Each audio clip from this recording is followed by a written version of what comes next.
Arsenal versus Manchester United. What a brilliant and beautiful football game. Arsenal and Manchester United tends to really never disappoint. Lots of goals, always entertaining. And that was the theme this weekend. So many goals throughout all the 10 games. I think it was just Chelsea and Forest with the 1-0, but every other game had at least 2 goals, or 3 goals if I'm not mistaken. But a beautiful game to wrap up game week 4. And let's get into it. Straight into it. I think the best place to start is with Erik ten Hag's comment. He specifically wraps up his opinion of the game with these 3 incidents. Firstly, he says it's not offside, relating to Garnacho's goal to put Manchester United 2-1 before 90 minutes. So that was definitely a game-changing decision by VAR. He also says that it was a penalty on Højlund. We've seen that one as well. And then he also says it was a foul on Evans leading up to the Rice goal. So I think the best place to start is with the offside, because yes, although we have many opinions and many debates about what VAR gets right and what they get wrong, and we know they're not perfect, and we know that every week there is an incident, they even admit to the mistakes that they made. However, when it comes to offsides, they are correct 99% of the time. So I do not think we should be having a lot of discussions with decisions made by VAR and the technology on offsides decision. They draw the lines wherever it's relevant, and I believe we really can't complain. It's the technology. The technology says Garnacho was offside. I don't know why we should be spending time discussing it. It's not up for debate. It's almost factual in all incidents that VAR looks at when it relates to offsides. They do it by millimeters, by centimeters, whatever. They draw the lines and they clearly tell us what is offside or not. And that's obviously because it's not obvious with the naked eye. If it was before VAR, then yes, okay, I would understand the decision that the goal stands. But I don't know why we have to spend time discussing and fighting, and what do we know? Our eyes can't see or can't do the exact calculation better than the technology. So unfortunately for all offsides decisions, when it relates to the lines being drawn, we don't really have much to complain about. We don't have a leg to stand on. We are literally just finding the technology at this point. So with that being said, let's lay that to bed. It's offside. It was determined offside by the technology. So yes, game-changing moment, but unfortunately it was offside. Ten Hag also says in the Rice goal, in the lead up to the Rice goal, it was a foul on Johnny Evans. When Rice scored the goal, he had so much time in the box from a corner. But what we definitely do know is in every single game, there is pushing and shoving. And definitely not all incidents are called on by the ref, either by giving a foul or giving a penalty. But in this case, I don't also think there's a lot that we can argue about. There's always contact. There's always physical contact in the penalty box, especially with the corner. People are marking each other. Players are grabbing and holding onto each other. It just comes with the nature of the game. Football is a competitive sport. It is a physical sport. And there's no way that defenders will just be leaving their arms, not trying to stop or even just disrupting the run of attackers trying to get to the ball. Again, I do not agree. I think it's okay that the goal stands. It's not a robbery.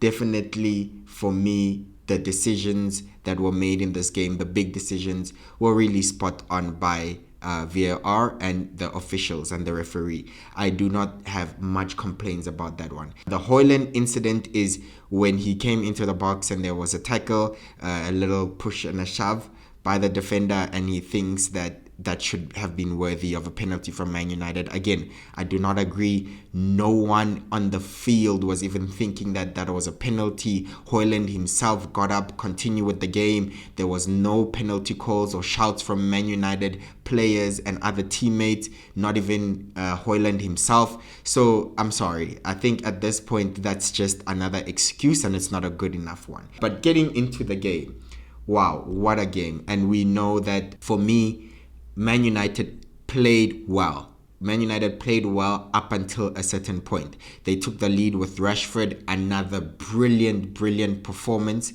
by Marcus Rashford against Arsenal. He seems to have that in his locker all the time. An amazing goal that he scored. But 1 minute later, Odegaard equalized. I specifically heard that the goal from the restart actually came 30 to 35 seconds after kickoff. So again, really, really bad defending by Man United. You are always vulnerable when you've just scored. We know the saying. But they proved it to be true. It's happened a few times with other teams this weekend and in the Premier League over the past few weeks. But that shouldn't be happening from a defensive point of view. Man United should have been tight and compact at least for the next 5 minutes after they went ahead. There was an incident, the tackle on Bruno Fernandes by Saka. Man United fans and players believe that should have been a red card.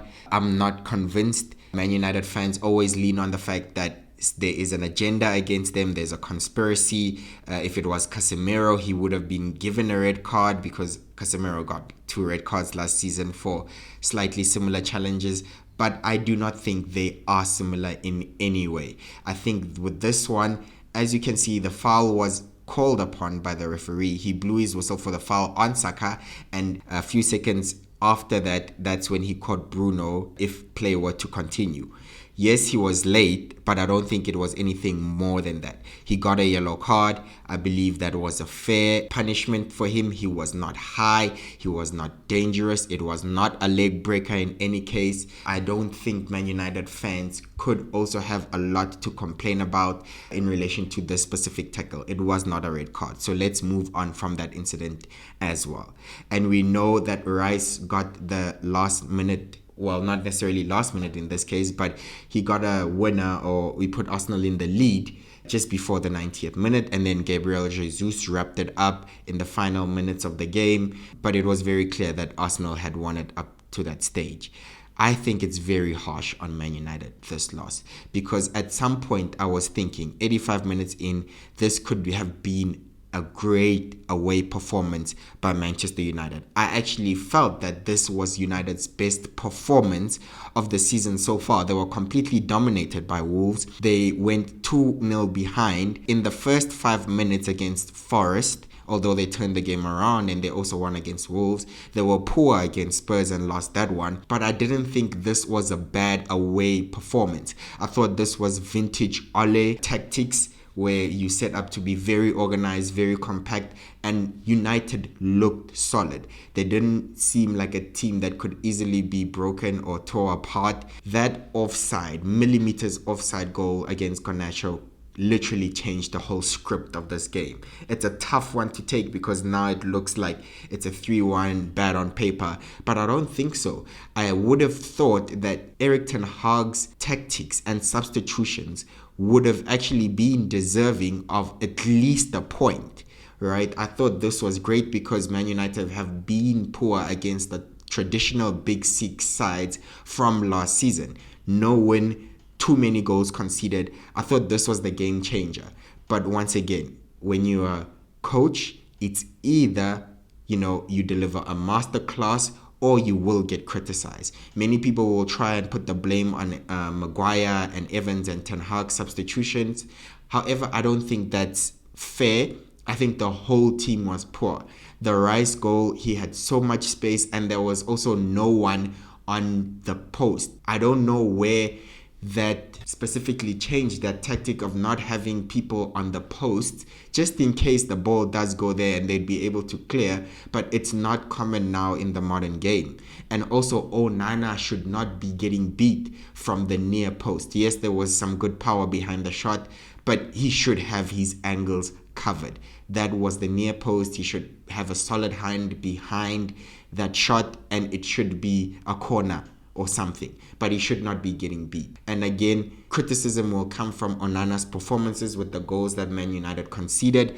I thought he was having a decent enough game. His playing out from the back was much improved. It's actually what Man United needed compared to David De Gea. Still not enough from Man United as a team. I mean, Anthony, to me, doesn't look good. I think Rasmus Haaland was a little bit more exciting when he came on. I could see that there's something. He provided much an improved performance and impact than Martial. I think that will be his position. I think he'll take it, he'll own up to it, and maybe it will allow Man United to play better and to have more goals in them. But Kai Havertz, no. That was a really trashy performance from him.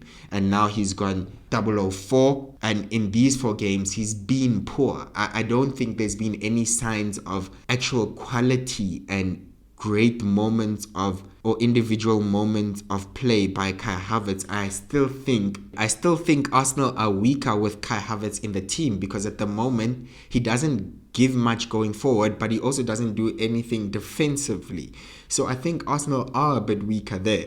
But once again, Arteta is doing an amazing job at Arsenal. They've trusted the process. He's come through 2 bad seasons in his first seasons.